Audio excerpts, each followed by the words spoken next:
Nuestra gratitud al Señor por sus misericordias, por su amor y sobre todo por ese sacrificio que Él hizo allá en el Monte de la Calavera por cada uno de nosotros los pecadores. Hemos estado reflexionando alrededor de la pasión, muerte y resurrección de nuestro Señor Jesucristo, y ya hemos dado una introducción prácticamente a lo que conocemos como las 7 palabras, que son las 7 expresiones, las 7 frases que Jesús manifestó estando ya en un estado agónico. Glorificamos al Señor y muchas gracias por su amable sintonía.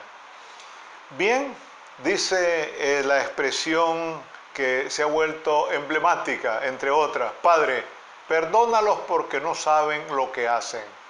Jesús, desde la cruz, solicita al Padre el perdón para sus enemigos. En otras palabras, Cristo muere perdonando. ¿Cuántos de nosotros vamos a aprender esa lección tan extraordinaria? Morir perdonando, porque hay tantas personas que se van de este mundo con una carga de odio, de rencor y de amargura. Qué tristeza marcharse de este mundo de esa manera. Sin embargo, Jesús nos da una lección magistral ahí en el Calvario. Clavado en una cruz, es capaz de hacer algo especial por la humanidad. Por eso es justo y es necesario también que todos los seres humanos a nivel mundial nos pongamos frente a ese escenario triste, doloroso y trágico, porque es ahí precisamente donde encontramos la manifestación más contundente de perdón y la lección más evidente de humildad. Por otro lado, en la segunda expresión, en la segunda frase, encontramos a Jesús en la cruz salvando al pecador arrepentido. Y esa salvación se ha venido dando. No pensemos que solamente fue en ese momento, sino que se dio también allá en el Calvario.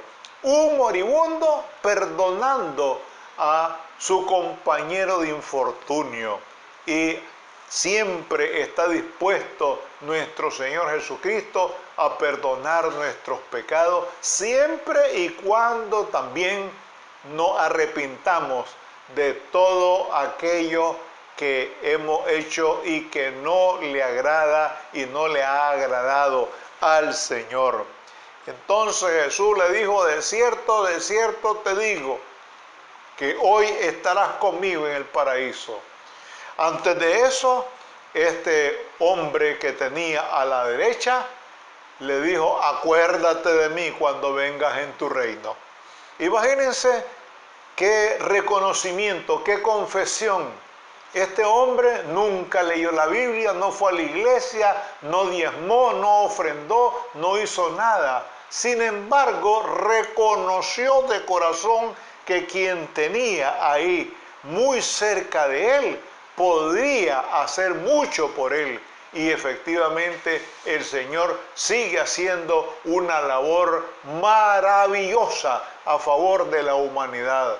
Pero es triste, lamentable y doloroso que por mucho que se habla, que se proclama, que se invita, que se incita a las personas, a la gente en general, a acercarse, a entregarse a Cristo, siguen haciendo cosas indebidas y llevan una vida desordenada, una vida muy agitada, pero en los placeres de este mundo, como se observa y se ha observado durante la Semana Santa.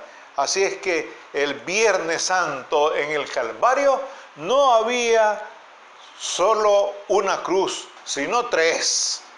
La del Salvador del mundo, que estaba flanqueada por otras 2 que correspondían a los ladrones. Lo único que ahí tenemos nosotros también un escenario muy particular. Un ladrón que nunca quiso reconocer que quien estaba ahí le podía resolver su situación. Sin embargo, el otro sí lo reconoció, y eso es lo que estamos viendo ahora. Ahí hay una fotografía muy clara de la humanidad entera, porque hay algunos que hemos reconocido a Jesucristo como el único y suficiente Señor y Salvador de nuestras vidas, y hay otros que no quieren reconocerlo y que no han tomado en cuenta el plan salvador de nuestro Señor Jesucristo a través de este sacrificio que Él realizó. Jesús también, como pero muy responsable, cumple con algo muy maravilloso, lo que se podría conocer o llamar la responsabilidad familiar. Jesús, bueno, tiene que marcharse, y resulta que hay 2 personajes ahí muy importantes que Él no quiere dejar en desamparo.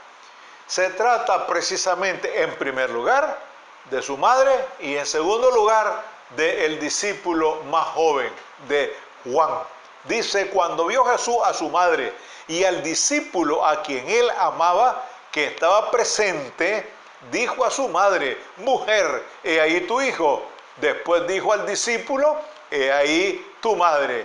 Y desde aquella hora el discípulo la recibió en su casa. Vean qué hermoso que es esto. Jesús no deja las cosas así en abandono, sino que Él toma también muy en serio su responsabilidad familiar. ¿Qué tan responsables somos nosotros como padres, como madres, como familia, como la pareja que debe de pensar siempre en el futuro de sus hijos al marcharse de este mundo? Aquí vemos a Jesús en esta tercera expresión, una expresión de nobleza del hijo que piensa en el bienestar de su madre, María, cuando él mismo está agonizando sobre la cruz del Gólgota. Entonces, ¿qué pasa aquí? ¿Qué es lo que nosotros vemos? ¿Cuál es la lección? La lección de un moribundo que es responsable y que piensa en su familia. Y hay tanta gente que, teniendo oportunidad de dejar arregladas las cosas antes de morirse, más bien dejan problemas. Es decir, son muertos que todavía siguen haciendo daño a la familia. Imagínense ustedes qué tristeza por no ser responsable, por no dejar las cosas ya en su lugar. Y esto es algo que tenemos que tomarlo muy en cuenta, pero muy en cuenta. Jesús pronuncia palabras breves y tiernas hacia su madre: mujer, he ahí tu hijo. Jesús no contaba con ningún tipo de recurso, no dejaba una herencia, no dejaba bienes materiales, ningún respaldo para su madre. Lo único que él puede hacer es proveer para su madre, y consintió en lo que hizo al recomendarla a su discípulo amado. ¿Por qué no se la recomendó a sus hermanos? ¿Por qué? Muy sencillo, dice San Juan que ni sus hermanos creían en él.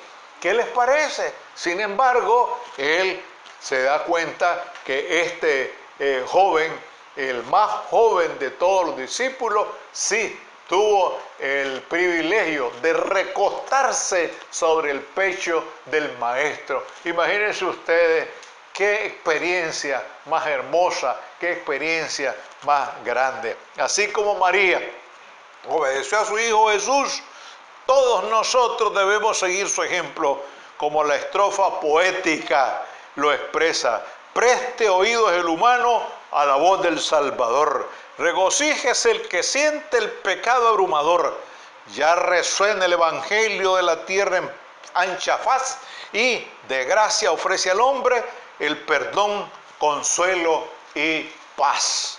Esa es la tercera expresión de Jesús en la cruz, Y en la cuarta nosotros encontramos la expresión de que expresa algo triste, algo terrible, como es el abandono de su padre. No nos olvidemos, es un hombre el que está ahí.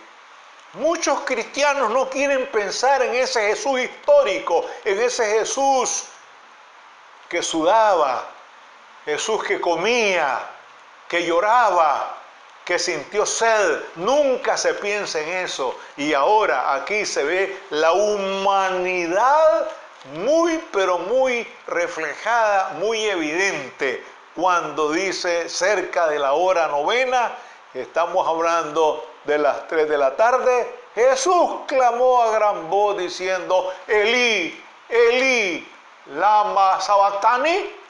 Dios mío, ¿por qué me has desamparado? Esa expresión es un arameísmo, así como está escrito, porque Jesús hablaba arameo. Jesús no hablaba hebreo, sino que hablaba arameo. Esa era su lengua.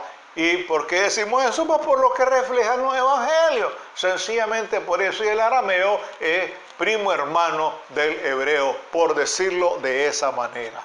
Entonces ha llegado una hora fatal, una hora terrible y definitiva de redención, de la redención de la humanidad. ¿Quién dijo? Fíjense ustedes, ¿quién dijo no os dejaré huérfanos?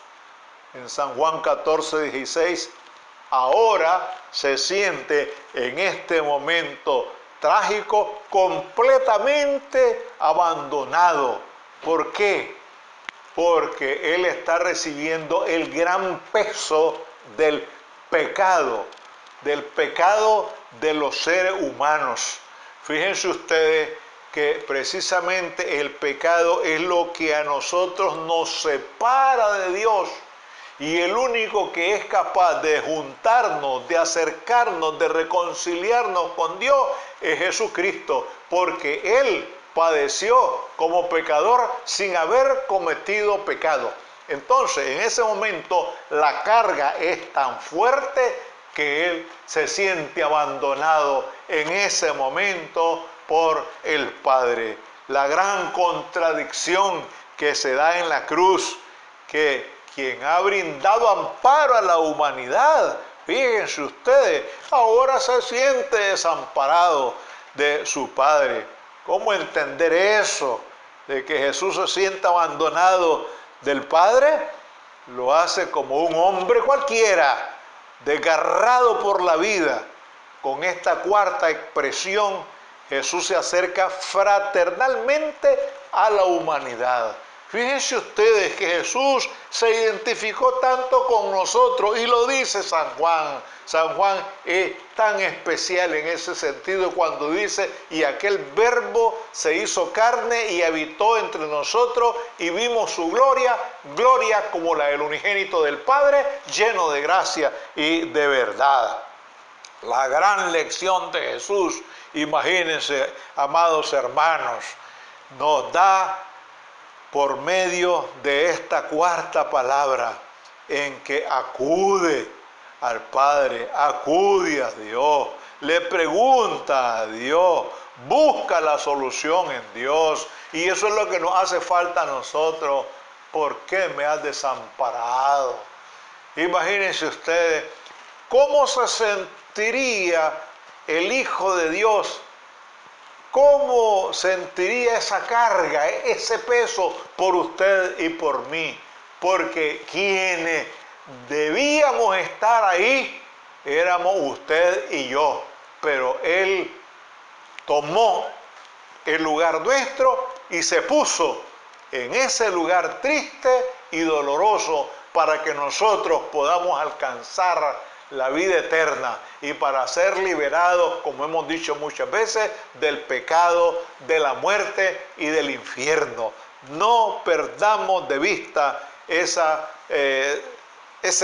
escenario tan dramático que vive Jesús. Jesús sufriendo la repugnancia de cargar mis pecados y los suyos también en el monte Calvario.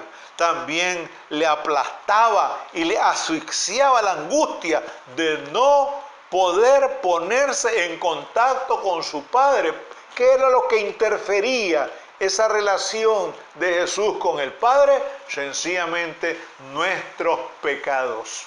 Nuestros pecados. Y es el pecado el que está arruinando a la humanidad. La humanidad se sigue hundiendo. ¿Por qué? Porque no queremos arrepentirnos, no queremos buscar a Dios. Sin embargo, Jesús está presto para interceder siempre ante el Padre por nosotros. Gracias, Señor, por toda esa obra especial que manifestaste allá en el monte de la Calavera. Gracias te damos, Señor, porque ahí tu amor se consumó a través de ese sacrificio triste y doloroso de tu Hijo en la cruz del Calvario. Padre, permite que podamos reconocer esa labor redentora de tu Hijo Jesucristo. Ayúdanos, Señor, a acercarnos más a ti, a arrepentirnos de nuestros pecados y buscar siempre tu dirección. En Jesucristo, tu amado Hijo, te lo pedimos y te damos la gracia. Amén.